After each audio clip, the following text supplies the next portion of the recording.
You don't sit on another man's bunk. You don't. That's just a law that's old as time, through state prisons, federal prisons, lows, mediums, highs, everything. You don't touch another man's sanctuary where they sleep. Where they that's their space.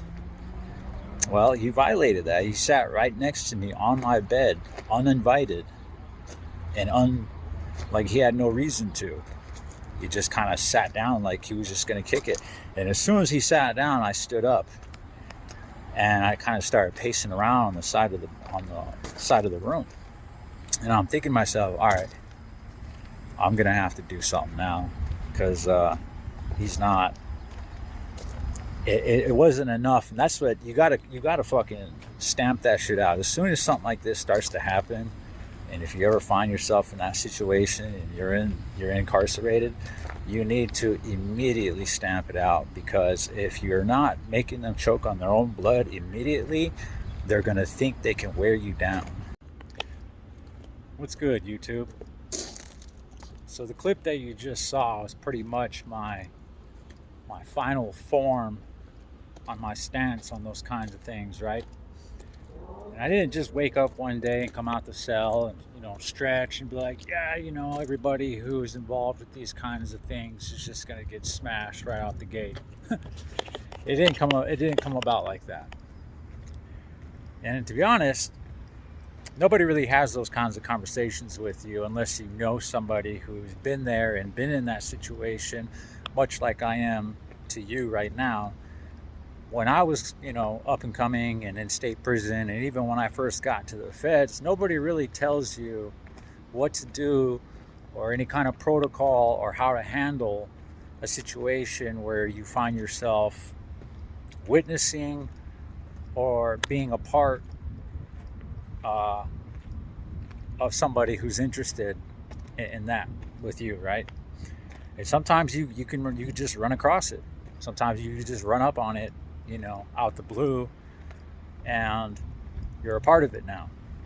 If you don't say anything at that moment, you are a part of it.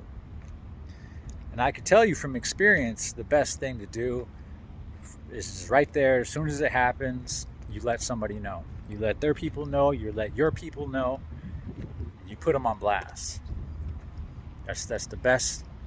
However the cards may fall after that, it's not something for you to worry about, unless you were actively participating in it. Then it's another story. But if it's something that you want nothing to do with, and you just happen to come across it, or somebody or making advances towards you, and you just defended yourself, you put them on blast. You let everybody know, and however the cards fall is how they fall. And it's most likely not going to be bad for you on your side of things, unless you keep it to yourself. Now, if that happens, if you keep it to yourself and it comes out later on down the road that these guys, they get exposed or whatever, whoever was involved, they get put on blast, and for whatever reason it gets said in a public way that you knew about it, those are grounds for you to get smashed now, because that type of activity usually is not condoned. In most cars, it isn't condoned. There's some cars that allow it, that turn a blind eye to it. They don't really care. They don't want no part of it. As long as it's not causing any problems, they don't want to hear about it. Which is why there are, either guys that like guys there, or, as we refer to them, as punks. That's why they're there. And when they're there, when somebody's race or car or whatever organization allows them to stay on the yard, drama is inevitably going to follow suit. It is inevitable. Not once can one of these guys land on a yard and just do their time. They're not going to. It never pans out that way. But something else happened while I was there. Something else happened that I'll never forget. And to this day, there's not many times that you can make a decision. There's not many times that you can make the wrong decision in the feds and not have to pay for it severely. Well, in this particular time, I made the wrong decision, and I didn't have to pay for it severely. At least not at the hands of other people. I did pay for it. I paid for it in a way that was very isolated, quiet. I haven't mentioned him yet, but I had a Tango blast. There was a little Tango blast cat from Texas that I was really cool with for a certain amount of time. His name was Eddie, and we used to call him Fast Ass Eddie. And that's because everywhere he walked, it was fast. It was literally like you know how some people when they walk, they kind of go up and down, kind of got like a, with him, his head stayed perfectly level when he walked. And all you would see was his feet go cruising by all quick like that. So we used to call him Fast Ass Eddie. And Eddie was always cooking. He was always cooking. He cooked for other people. That was his hustle. He was always at the microwaves with the fucking half of a cut up trash can, frying up rice, got burritos and everything all lined up. That was his hustle. And then after a while, he started doing laundry. His hustle was cooking food, laundry, and then after a while, he became my store man. He became a store man because of how often that I used to go to him and borrow food from him for our, weekly meals and stuff. He's like, man, I'm just going to start a store, start taxing your ass. And I said, go ahead, do it. I already got fucking lists with every other store man in this unit. It's just more money for me. I never felt like I was actually paying anything because I had zero money coming in from a home. All my money was being made from the land, and I'm also being charged from the land, so it just goes back into itself. I just had a free stay. That was it. That's the way I saw it. None of this is coming out of my pocket, and all of it is going back. So it really don't matter to me. There's no real sense in trying to accumulate wealth in there. It's a complete communist society, right? There's nothing you can have that I can't have. There's nothing that you can spend in the amount that I can't spend in that same amount. In fact, as a tattooist, I probably had it more than everybody else because I got his spending limit, I got his spending limit, I got his spending limit. You only got one. And you only got 300 minutes from one phone. I had whoever was willing to get tattoo work. That's how it worked for me. So Fast Ass said he decided to run a store. And when he did, I started shopping with him. And we used to, every weekend, they used to throw a movie list up. And they would show like one new movie and a couple old ones. And they would play all three movies Friday, Saturday, and Sunday. And they'd play two of them one night, the other two another night, and then repeats on the Sunday. One of them's getting repeated like 3 times throughout the whole weekend, but it didn't matter. It was something for all of us to aim for the weekend for. You got the whole week, you go to work. I mean, it's just like out here, right? You got the whole work week, and I was tattooing all week and everything, and it all comes down to how big of a spread you can throw for all your bros in the unit in front of everybody else for the movie, right? That was where we kind of flexed a little bit. That's where some of your wealth can be demonstrated and not look stupid for it.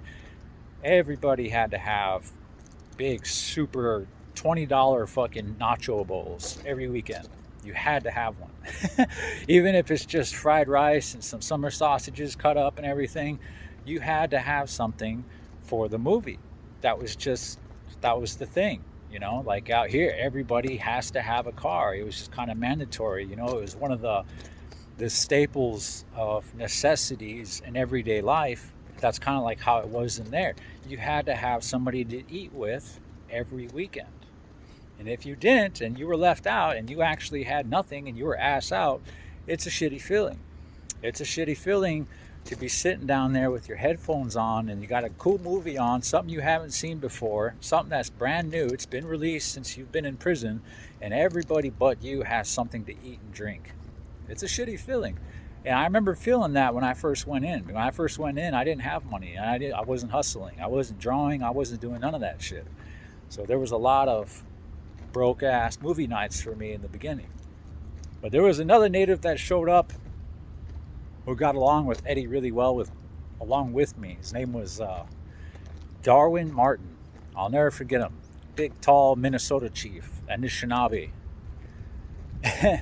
I tattooed his face up. He had D money over his eye or something like that, or it was like a D with like a money sign, or I don't remember what it was. Too many face tats over the years. They all bleed together and shit. But I do remember putting, what was it? It said something right here on his chin. I want to say Anish. He couldn't have been Anishinaabe. That would have been a whole chin strap if I would have drew out Anishinaabe on him. But it said Ojibwe. It said Ojibwe on his chin, like a goatee. That should look bad as fuck. And he had a mustache. I think I gave him a mustache too. I think that one was Anishinaabe. Anishinaabe and Ojibwe, that'd be fucked up. But he was a cool ass chief, man. I don't know where he's at these days, if he's alive and doing well or what, but I think I heard that he passed. I could be getting that mixed up with somebody else. Wouldn't be the first time.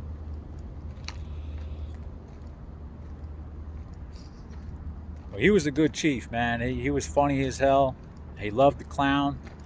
And I don't know if people know this or not. I'm assuming a lot of people do.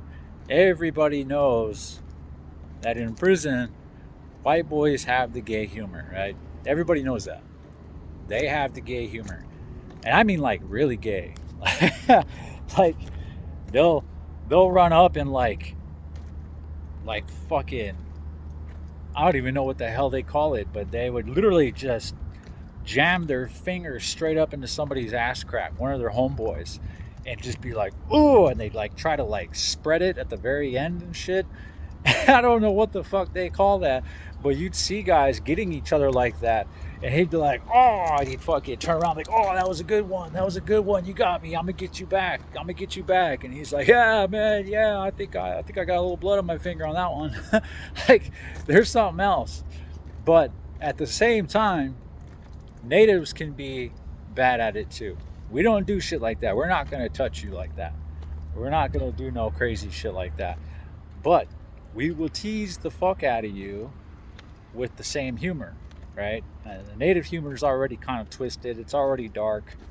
That's just how, I think that's a cultural thing, right? We learned to see the good in everything, or the silver lining in everything, right? Or we will always find something funny or something good in any situation at all.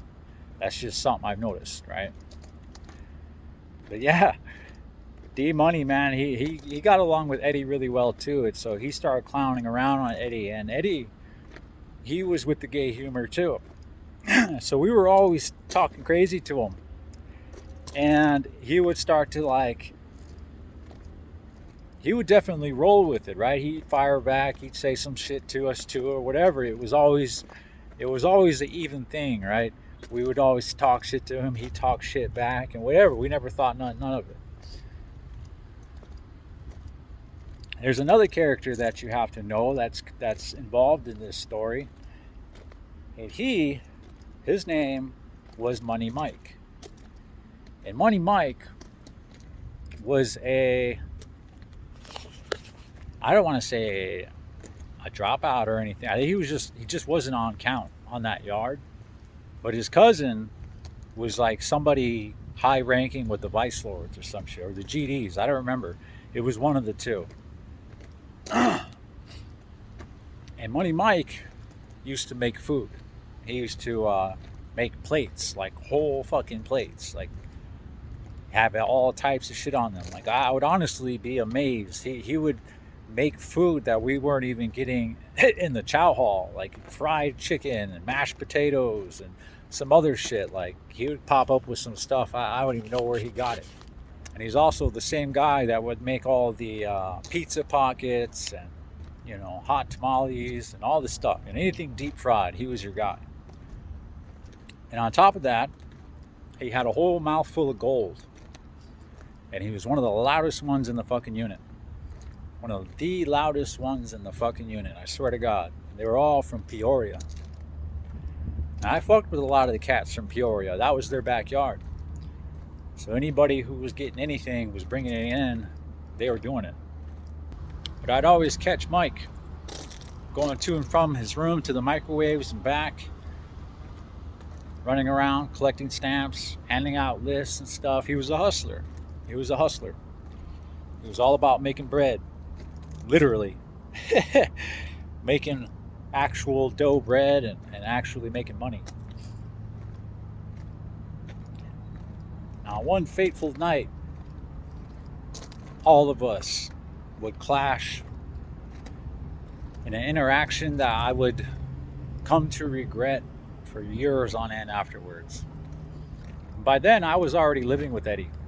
I had already told a quick story on one of my past videos about waking up in the middle of the night and tattooing my anarchy sign on my face. That was my Celly at the time. That was him. We've been living with each other for a couple of years at that point. In fact, he was the Celly I had when I got rolled up. When I got rolled up and shipped out from that yard after 4.5 years of being there, he was the person I lived with when it happened. He's also the same cat that completely swore off tattoos, and I ended up putting Dallas across his stomach. Big old Dallas lettering, you know, same lettering as the Dallas Cowboys. And Money Mike was also one of them that was bringing in the spice. When spice first started coming around, it was him and his homeboys were the first ones who started bringing it in. And that shit was strong. It was like strong weed. It wasn't that panic shit that would come popping up later on down the years in my bid. But he was bringing in some really strong shit. And that was the only stuff that Eddie really did. He liked to do spice every, Sunday night, because they played techno at like 3 in the morning. And Eddie was an old break dancer. He could do the windmill and all that shit. I've seen him bust it out, put a beanie on and stuff, and he'll get down and do a head spins and all that crazy stuff. He used to do all that, what do they call that, b-boy breakdancing and all that stuff. He was into all that. He still had moves. He still had some breakdancing moves. He bust them out before right there in the day room. That shit was pretty cool. But so he liked it. He liked it when that techno station came on. And we would get up. We would literally wake up in the middle of the night, spark up some deuce, and listen to the techno and just lay on our beds and just fucking trip out. The thing of it is, you know, I've known this guy for years. Literally, I've known him the entire time I was at Pekin, which is almost 5 years. And I lived with him for about 2 of those. Not once did I ever see anything that made me think, this guy might be a little more than I thought. Never once seen anything like that. And I've seen him drink a couple times. I've seen him drink multiple times. This dude is not exactly a sponge, but he likes to drink. You know, when he does drink, he likes to drink. And I never saw any issues with it. Never saw anything crazy with that. Nor with Mike, with Money Mike. Never saw anything with him. Well, it was a movie night one night, and I'm down there every weekend. Come, like, 5 o'clock, 5:30 on Friday night. They start one of the movies. They run chow and they start the movie. That's why it's important for you to have your own food. So I was sitting there. I watched both movies that night, and I still had some food left over. But by the time the second movie finished up, it was like 10-15 minutes before lockdown. So everybody's running around, right? They're all trying to get in their last minute errands and everything, last minute little hustles before everybody locks down for the night. And this particular night, Money Mike had came down with some wine, He had made some wine. He does that too. He pretty much does everything, right? He pretty much had his hand in everything. They were all about getting money. And I knew that him and Eddie were upstairs in our room drinking. And I had went up there earlier that night, and they had the towel up, which usually means don't just come in and out, knock before you come in. Now, having a towel up is in no way directly correlated with something bad happening. It's just privacy. You could be using the bathroom, you could be, bird bathing, you could be doing whatever, or sometimes it's me in there and I'm tattooing somebody. I got the towel up, people know. There's probably some dirt going down in there. So you either keep a lookout or keep your mouth shut about whatever it is. It's that simple. Well, I knew that him and Mike were up there drinking. And they've been up there. I watched them come in and out a couple of times. I've watched other people go up there and come in because they're also serving people out of that room, serving them a couple cups here and there. They go by, grab a cup or two, a couple of bottles. They get drunk. They go. They find some more money. They come back until that shit's gone. Well, I looked up there and I saw that the towel was still up, and it's getting close. It's getting close to lockdown. And I know if they don't go up, if they don't get out of that room and let that fucking room air out, that CO is going to smell the liquor immediately. As soon as he comes to lock the door, he's going to smell it. And that's going to get us both shook down. It's going to get us pulled out of the room. They're going to breathalyze both of us. They're going to shake us down. I'm going to lose my tattoo guns and all that stuff. So, like everything you do, there's a cause and an effect. Everything you do in there, it affects somebody else. So I went up there to make sure that there was enough time for them to get out, move around, do whatever they need to do in order for us to lock down in a room that doesn't reek like fucking a brewery. So I grabbed my chair, right? I got my headphones and everything, my radio, my bowl of food, and I go walking down the tier, and I'm just strolling, right? Just like I am right now. I'm just strolling. I'm talking to everybody that's going by. I'm like, hey, did you see that one part? That guy fucking shot him in the head, whatever. That was pretty cool, And hey, we on for tomorrow? Okay, I'll see you tomorrow. I'm just talking to people as I go. And I set my chair down, and somebody had gotten my attention right before I was about to open the door to my room. And they were asking me something, and I wasn't even looking at the door at the time. I was looking at this guy and I was saying something to him, and I opened the door and I turned to go inside, and the towel was still up. And when I looked, I saw Eddie. He's got his back towards me, and he's standing between both of our bunks, because we had a room where the bunks were side by side. They weren't stacked one on top of the other. They were side by side, and he was standing with his back to me, direct between both of them, towards the back of the cell. That's all I could see, was just him standing there with his back towards me. But something looked off, right? And when I realized what it was these dark, fat fingers holding Eddie around his ass cheeks. That's all I could see, was just these fat fingers holding onto his ass. And I stopped. I was literally taking a step in, and I stopped, like right there. And I said, what the fuck? And I literally seen my guy literally go, it popped out of this motherfucker's mouth, and he like lifted his shorts up and he turned around and he looked at me. And when he looked at me, I seen fucking Money Mike's head pop around to the side. And I was like, wow, what the fuck? And I fucking slammed the door. I just slammed the door. I was like, oh, hell no. What? I couldn't wrap my mind around that. Not at that moment. I was like, I know what I just saw. But there's no way. Like, there's no way I just saw that. What the fuck, man? And like, I didn't know what to do. So I immediately turned around. And I cut across the fucking. It was like this. It was at the very end of the unit. So there's like this little corner area where I could cut straight across to this 10-man where Darwin was living. Darwin was standing by his bunk, and he's so tall that he could stand there by his bunk and lean on the top bunk and nobody was up there. There was no bed or anything. So he's just basically using it as a desk, right? And he's up there and he's just drawing. He's just leaning on the top bunk and he's drawing and shit. And I came into his room all fast as hell, and I'm just like, my mind is just, it's been stunned, right? My mind has been fucking stunned. I don't know what to say. I don't know how to put shit into words. I don't know how to use my words. None of that. And I'm just like pacing around in this dude's room, like holding onto my head, like, what the fuck, man? What the fuck did I just see? And so I was like, what the fuck, man? And Darwin looks over at me. He's like, what's up, Chief? And I said, damn, man. I said, you don't even know, bro. I said, you don't even want to know what the fuck I just saw, man. I just walked into the room and I fucking saw Eddie and Money Mike.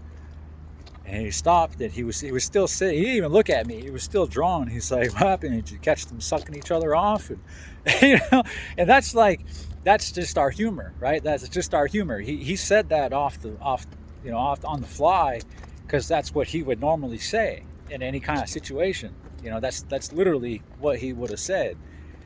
But when he said that, I stopped, like, does he know? Like I was like stunned into silence, and he stopped drawing and he looks over at me, and I'm just looking at him, right? And he's like, no. He said, get the fuck out of here. And I'm like, no, bro. I said, you have no fucking idea, man. I said, they're in there. I said, they're in there right now with the fucking towel up. I said, and they're about to lock down. I just saw this shit. I was like, what am I going to do? He's like, for real? And he comes over and he comes up to the window, and we saw Money Mike come flying out the room. Zing! He goes flying down the tier. He was walking so fast. He was doing his fucking speed walk, right? And I saw old fast ass Eddie. He comes out all fast and he's like looking around and he's looking all fucking lost and confused. And he turns around and he looks at me. I'm looking at him through the windows of the 10-man. And as soon as he lays eyes on me, he comes over to the door and he opens up the door, and he was like, hey man, hey, we gotta talk, homie. And I was like, hell yeah, we gotta fucking talk, man. I said, what the fuck's wrong with you, man? I said, what the fuck was that shit? And he was like, hey man, it's not what it looks like. And I was like, not what it looks like. And he stopped and he was like, what it looked like. I was like, what the fuck you mean what it looked like, man? I said, you know exactly what the fuck it looked like. And he's like, man, fuck it, man, whatever, man, I don't even care. And I was like, dog, I was like, you fucking, I said, you're tripping, bro. I said, you're tripping fucking hard right now, man. And I was like, I was so heated. I was so mad. I didn't even know why at the time. And I was like, what the fuck's wrong with you, man? I said, did you forget where we fucking were, man? I said, did you forget that the door, it's got a sign up, people are coming in and out? I'm like, what the fuck? Like, there were so many questions I had for him. Above all, like, why would you do that? Why? Like, you don't even have more than like 6 or 7 years to do. Like what the fuck, And I was just so, I didn't know what to do at the time. I didn't know what to do. No, I didn't know what to say. He was my Celly. I've known him for years. We were fucking like literally like this. And now something's got to happen. Something has to happen, one way or the other. I can't stay living with him like this. We can't just act like nothing happened, Not to mention Mike, Money Mike, he burned off to his room or something. I don't know. Like, there was so much that was at play now. There was so much that I didn't know how was going to fall, or wherever the cards were going to fall at the end of the day. I didn't know. I'd never been in that situation before. And he was just like, man, I don't even care, man. I'm so drunk right now, I don't even give a fuck, And he's like, what do you want to do? And I was like, fuck, man. I said, I don't know, man. I don't know yet. I said, but I know we got to lock down in like 5 minutes. And he's like, whatever, man, I'm going to be in the room. You know, will you tell my people or whatever? He goes, I'll be waiting in my room.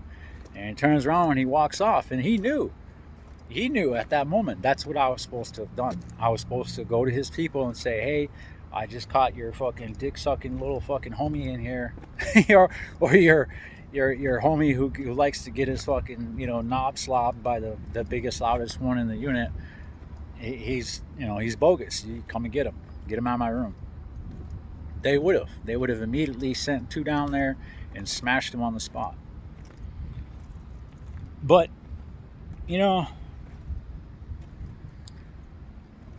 that was my guy, man.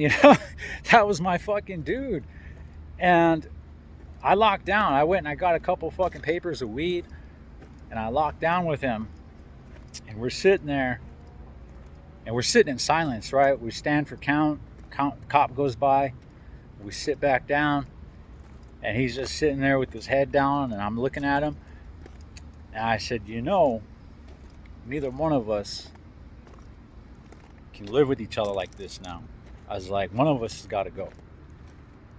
And he was like, I'll go. He goes, you don't gotta do shit, man. He goes, I'll go. And I said, no, I was thinking about this, man. I said, I think I'll go. And he looked at me. He's like, for real? I said, honestly, yeah, dude. I said, this room, the cell, it feels a little tainted, if you know what I mean. He's like, fair enough. I was like, yeah, the room's kind of fucked up for me now, man. I said, I don't want it, And it was one of the nice rooms. People pay for these rooms because the cell or the bunks are side by side, one on each side of the room. Neither one of you has to crawl up and down or worry about fucking hair, pubes, and toenails falling in your face and all that shit. Like, that those were preferred rooms, put it that way. They were preferred rooms, and I was willing to move out because that shit was forever scarred in my fucking mind. And even this now, sitting in the same room with him, locked in the room with him, I felt tainted by it, right? I felt stained. And I was stained because I saw it and I didn't say anything. And that felt really fucking gross to me. It did. There was a feeling that I carried. It was extremely heavy, and it was extremely oppressive carrying something like that around with other people, because you're in such a tightly confined space with them. There's nowhere that you can go that you're not going to run into one of them and be reminded of it all over again.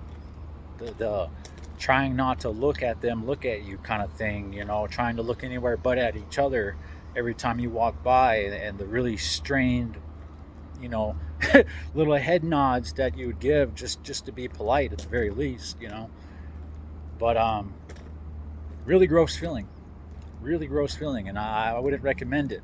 I would not recommend it to anyone at all.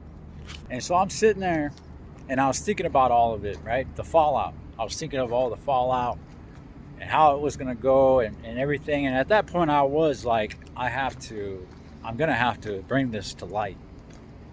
Because at some point, when it does come to light and I get dragged into the fucking spotlight with it, that's not something I'm going to do. That's not something I'm going to wait for. And so I was thinking about it, and I was thinking about him. And I'm thinking ultimately he's going to get beat up. And he's going to get ran up top. And I was like, damn. Like, he had it made here. He had it made. This was the sweet joint. We got a sweet room. We got the sweetest hustles in the compound. We literally had it fucking made as far as, jailhouse, prison wealth goes. We had it fucking made. It was sweet. And now he's going to get his fucking shit kicked in for for something that he didn't even get to bust a nut for. And I said that to him because I busted out laughing out of nowhere. And he looked over at me and he was like, man, what's so funny? And I was like, nah, man, I was just thinking. I said, and I looked up at him and I was like, all this shit all this shit that just went down. I said, you didn't even get to bust a nut, did you? He just started, he mad dogged me so fucking bad for that. He mad dogged me like right away. He was like, man, fuck you. I just laughed. Like even in the midst of all this, I still gotta tease him. I still gotta tease him. You know, I'm probably gonna get him fucking hurt tomorrow, but for tonight, you know, I can deal with him. I can deal with him for tonight. But the next day, something interesting happened. And everything that I had planned didn't go down the way I had, you know, envisioned it, basically. Because a few awkward days went by, and Money Mike, I used to fuck with Money Mike all the time. I'm all about the food, all about the food. And if anybody's cooking up anything that's not coming out of that fucking chow hall, I will eat it. I will eat it because I have personally saw shit in boxes that were labeled not for human fucking consumption being fed to us by the fucking wholesale. Like, nah. So anything that was being handmade from scratch, from the commissary list, or, you know, from ingredients that weren't, you know, completely baked fucking clean of any flavor or juices, I was down, you know. So I was always buying the food, all the fucking money, or not the money, all the food trays and the pizza pockets and burritos and, you know, all that stuff. I was buying all of it. Anytime anybody made anything, they always came to me and said, how many do you want? Not, should I put you down? How many do you want? It was always the thing. And I never had to pay it. They'd always give me a list because they knew I tatted. And I'll give the list to somebody else. And I had my hand in so many storemen's pockets that when somebody would break bad and not come with my list, whether that be for $50, $60, $70 or whatever, I had it well enough on my name alone to go up to a storeman and say, give me everything in your locker and give me a list. They'll do it. They will do it. And I'll tell them, hey man, I just had somebody give me the runaround. They were supposed to pay me $100. I already did the work for them. That's going to get dealt with. But in the meantime, I need this $100 for something else that I had going on over here or whatever. And I'm not about to have my name look stupid because of this motherfucker. And that was worth it to me. Whether it was 50%, 30% on top, whatever, it was worth it to me to make sure that I held up whatever I said I was going to do. And like I said, Money Mike, he was the deuce man. And I was doing the deuce too. I was always smoking weed, and I started messing with the deuce. And I think Mike paid me for like 2 whole sleeves in deuce before. But I was standing up on the top tier, and Money Mike came by, and he leaned down on the tier. He leaned on the bars, on the guardrail, maybe about 5-6 feet down from me. And he had no reason to be up here, you know. So I already know he's trying to talk to me. He's trying to find the nerve to say something to me for the first time since that all happened. And I've been kind of expecting it. I've been expecting something from him. I know that he needs to secure this loose end. I'm a loose end. You know, we fucked with each other pretty tough up to that point, but he doesn't know what I will or won't do at this point. And he's worried because all his family are all on count fucking gangsters and shit. So he's worried. And he made that known by coming up to me, and he said, hey man, he said, hey, you know, come down to the room real quick, man. Let me holler at you. And I was like, nah, man, we don't need to holler. We're good, you know. We're good. And he's like, nah, man, come on, man. Let me holler at you real quick, man. And I was like, nah, man, there's nothing to talk about, Mike. There's nothing to talk about, bro. And he's like, nah, there is, man. There is. You know, we got to go over some things, man. Make sure we're on the same page. And I said, we're on the same page, dog. I said, you don't get it, dog. I said, I wish that shit never happened. I said, I wish I never saw it. I don't want anybody to know I fucking saw it. I was like, it's dead. And he was like, come on, man, come on. Let's go. I said, come on, then, let's go. And I made him walk in front of me. He was like, go ahead. And I was like, no, you first, motherfucker. You know, I don't trust you behind me. I don't know what you're capable of anymore. And so he walks into his room, and I come in and I shut the door behind me, and he goes over, he leans on the desk. And he's like, I was like, what's up, man? I said, you got about 30 seconds. And he was like, come on, man. I was like, nah, I'm serious, dog. I said, I already told you, dog. I said, I don't want nothing to do with this. I wish it didn't happen. I wish I didn't see it. I fucking hate the fact that I have to carry this shit around the fucking unit every time I see you guys. I said, this shit is fucking heavy, man. I said, it's heavy. I said, I don't ever want to carry something like this ever again. And he's like, come on, man. It's me, man. It's me. It's Money Mike. I was like, nah, man, you're not Money Mike no more, man. You're just Mike, man. You're just Mike, man. You're tight Mike now. You're fucking tight Mike now. And he's like, oh, come on, man, don't do me like that. And I was like, what do you mean, man? I said, you're lucky. I said, you're lucky to even still be here, dog. And he's like, oh, you know, I wouldn't go that far. I was like, oh, you don't think so? He's like, nah, man. He's like, you know, my cousin, I was in the 10-man with this cousin. I know who he's talking about. And he's got a lot of time. He's a gangster. He's got like 30 years to do on some crazy shit. I might even be a murder beef. I'm not sure, but...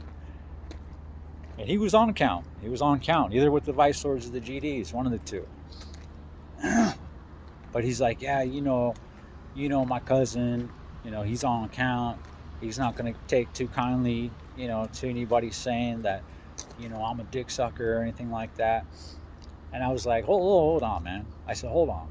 I said, don't fucking hit me with these obscure little fucking hidden threats and shit, dog.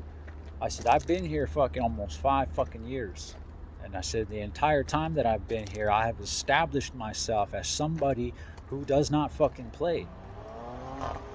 I said, now best believe if I say you're a fucking dick sucker, guess what? I said, you're a fucking dick sucker.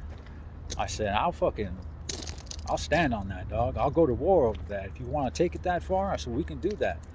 And he was like, nah, man, it's not what I'm trying to. I said, what are you trying to do then, man? I said, I told you, I didn't want nothing to do with this. I didn't want to talk to you about it. I didn't want to come down to your fucking room. I said, now you're down here making fucking idle threats and shit.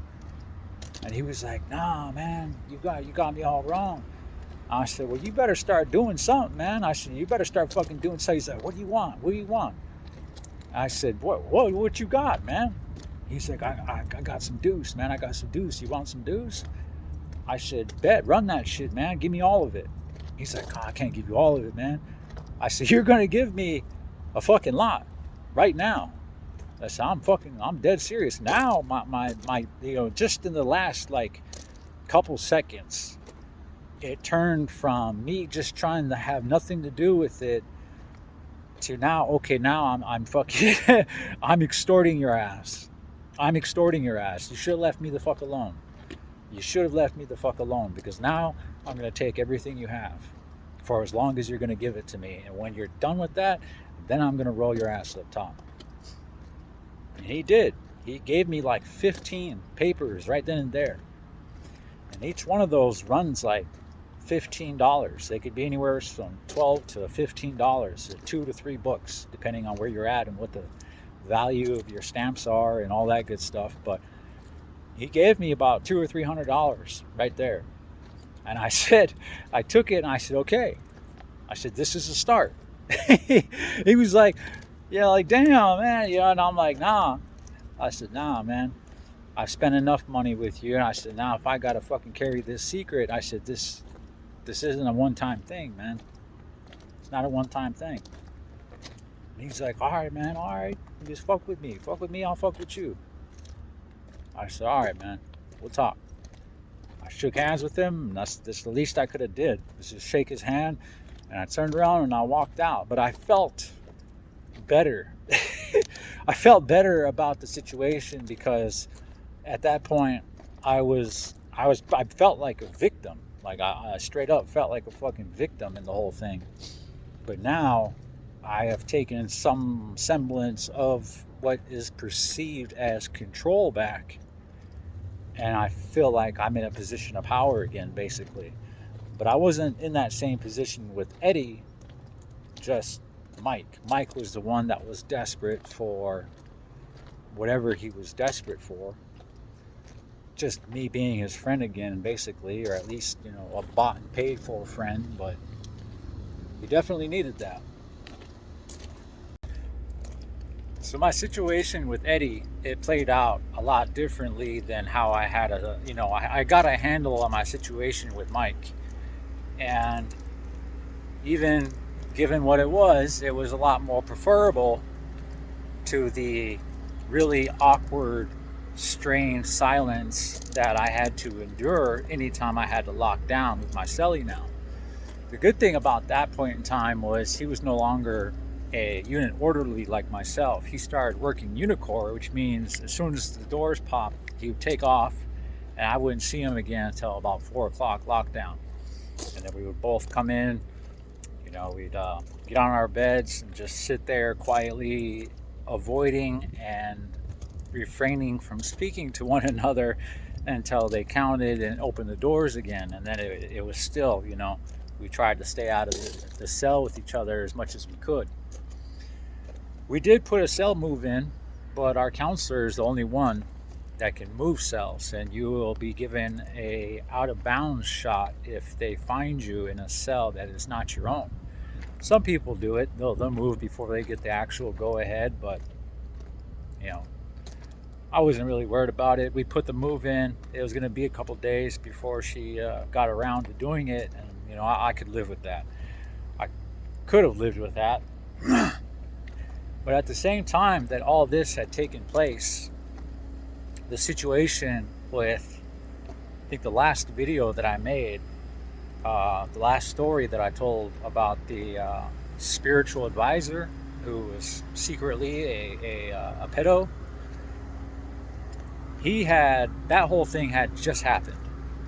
Right after this happened with Mike and my Celly, literally like the next day or something like that, that should happen with the spiritual advisor. And so he went up top, right? And that's when he confirmed to them everything that had happened or has been happening and who was actually in charge.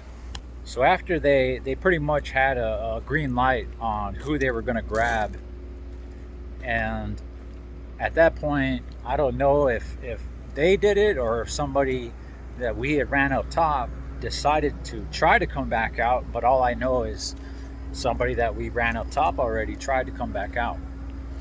And they came out for like an hour and then turned around and went straight back in. And it was it was only like a couple days later that this all took place. And I remember it was after count time. The CEO was coming by, he was unlocking everybody's doors, and he unlocked our door, and he opened my door, and he peeked in, and he looked at me, and he said, "Hey," he goes, "they want you up at the LT's office." And with everything that had just been going on, I already knew, I knew I was going to get pulled up at some point.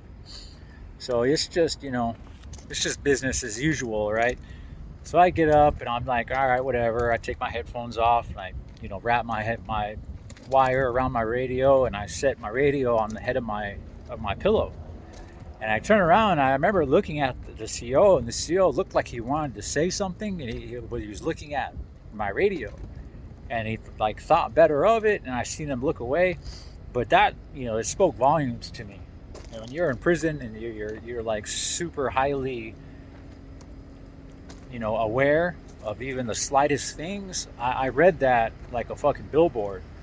And I looked at him and I said, "Hey, should I bring it with?" And I'm talking about the radio. And he's like, yeah. He goes, "Yeah, you might wanna grab it." And what that tells me is that I'm not coming back. And he already knows that. He already knows enough about the situation. He knows he's gonna have to come back and pack my stuff out and all that.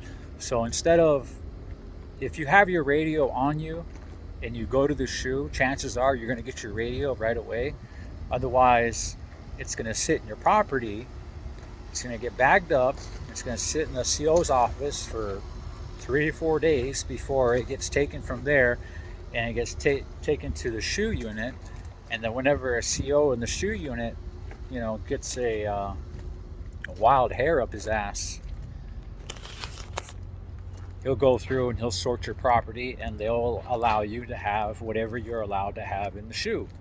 That could be a couple of weeks. That could be a month. You might not even get it at all, depending on how long you're in there. So it really is, they're doing you a solid by at least giving you enough of a heads up to take your radio with you. And they don't have to do that. They don't even have to let you keep the radio if you do show up with it. It's just something, not everybody's an asshole. Not everybody is just super gung-ho on making everybody's life completely miserable in there. But there are some.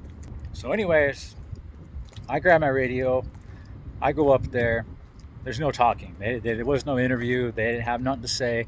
They were like, you're gone. You're out of here. We told you shit had to stop. If it wasn't going to stop, we're going to ship you. And I said, well, is your shipper broke? I'm still standing here, and they're like, yeah, all right. Yeah, take him to the shoe, lock his ass up. So I went to the shoe, and I was in there for maybe a week before Money Mike showed up. I heard him. He was on my tier, and he's got that kind of voice that you will never in 1,000 years you'll ever not recognize that voice, especially when it's yelling down the fucking tier. When he came down, everybody knew him. And everybody was like, hey, Mike, hey, Mike. They're calling him, and he's not his usual self. It's this really kind of cocky, very assertive banter that a person has. But when they're in trouble, or there's something that they're not being completely forthcoming about, you'll notice a switch up in their demeanor, in the way that they respond, even in the shortness of their responses. And when he showed up on the tier, people asked him, they're like, hey Mike, what you back here for, man? And he's like, oh yeah, I got caught up with some wine. You know how it is. And that was it. He was already trying to change the subject, but I heard that. And then it was some time before somebody else showed up into the shoe, and I was talking to them out at the shoe wreck. And they told me, they said, hey, you know about Money Mike? And I said, no, man. I said, what's he back here for? They said, man, he got caught. He got caught fucking on some gay shit. And I was like, no shit. And I was like, what happened? And he's like, he told me what had happened was Mike had another black guy come over to the shoe, or not to the shoe, but come over to his unit. Some young guy, probably from the cities or something, who knows. And even when you're doing something and you think no one's watching you, everybody is watching you. Whatever you do, somebody sees it. Somebody saw it, took notice, and made a mental note. I guarantee you that. And somebody did. When this individual came in and shot straight to Mike's cell, and the towel immediately went up and the door shut, his cousin, of all people, was the one who saw him sneak this guy into the unit. Now, like I said before, just because a towel is up, it doesn't mean that, something taboo is taking place. But it's very common for somebody who's in another unit that's not their unit to at least put the sign up. So not everybody, people talk, and even convicts talk, and even convicts will get you hemmed up if you're somewhere where you're not supposed to be. Well, his cousin saw him sneak this guy into his room and put the sign up, a towel. It just drapes all the way top to bottom, covers the whole window. And when he saw that, he immediately thought, Mike is smoking without me. He brought this guy in, they're in the fucking room, they're smoking up, they're smoking some deuce without me. And I'm not going to let that slide. As many times as I break him off and I'm bringing this shit in, I'm going to go and I'm gonna bust the party open, and I'm gonna fucking, I'm gonna get in. And so he goes over there, and his cousin, he's a big guy. He's like clearly over 600. It's 600. He's clearly over 6 feet, probably like 6'3", 6'2", something like that. Probably like 320, 340, 350, something. He's a big boy. He's a big boy. And he goes marching over to fucking Mike's cell. And this must have been, not right away, not immediately after the move closed, but it was after, some time. Or Mike and them just immediately got busy. I don't know. But from what I was told was that his cousin goes over and he grabs the door and he swings it open. Now, where his cells were, there's an area of tables that's elevated higher than the floor of where the cells are located. It's about a 3-foot elevation. So everybody on the tables playing cards or chess or just whatever are all sitting in this area, and anybody that's sitting at them tables can glance over and completely see the entire inside of any number of these cells right in this area. So when his cousin goes over there and he grabs the door and he whips it open, and he said, what are you doing? He's just being stupid, right? He was just gonna, he thought they were smoking. He thought he was gonna bust the door open and they were gonna be sitting there, looking scared to death with the joint. But that's not what he saw. That's not what he saw at all. What he saw was Mike's visitor face down, ass up on Mike's bed, and Mike with his pants pulled down to his knees, in a mounted position. And when he saw that, he goes, "What the fuck?" And fucking Mike turns around and he was like, hey, close the door, close the door. It's not what it looks like. It's not what it looks like. Close the door. And his cousin, right out the top, right out the gate, he says, "I'm telling Mom." And he fucking slams the door, and he said he immediately ran up the stairs and he went straight to the phones and called home. That's how deep that shit is. There's so much more that could have happened. But what was the priority at that point within that family was to put him out there to the whole family. And I think I actually didn't hear if something happened to Mike or not, Money Mike. But I think what happened is he checked in. If he was smart, he would have checked in immediately. But that's what happened. And I ran into him. In the shoe. So from the time that happened until we all went to the shoe, it was maybe 4 days. 4 or 5 days, something like that. It was it was fucked up. That's how I left Pekin. There was a lot that went into how I left Pekin, my first FCI. But that's pretty much it in a nutshell. Crazy, man. Crazy life. It is a crazy fucking life. And old fast ass, gay ass Eddie put his whole name and fucking address in my address book when I got my property in the shoe. I was going through my address book, and that motherfucker wrote his info in there. And I never once reached out to him or wrote him or anything. I even found him. I found him on Facebook. I just never said nothing to him, What do you say? What would you say? It just, we left on such a bad note, Yeah, that's fucked up, man. You win some, you lose some. Some good ones, I lost a good one right there, but it is what it is. But yeah, that's the story.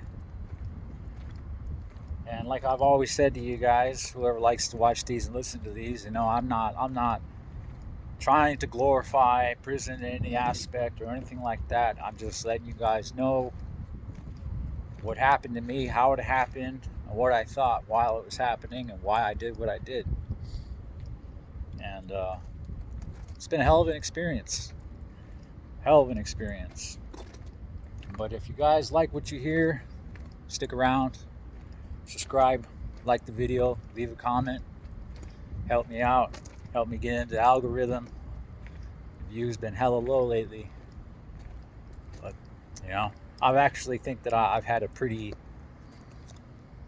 I think that I probably have a very unusual, uh, I've had a very unusual start. I look at guys that have a lot more subscribers to me. At least some of them got 10K more subscribers to me. And some of their videos, even with all those subscribers, they're not reaching more than a few hundred views. And then I go on TikTok, you know, and like I feel bad if one of my videos doesn't break 1,000, you know, but I see people up there with 10,000, you know, followers, and they're sitting at 200-300 views, 400 views, like consistently through their whole profile and stuff. It's crazy.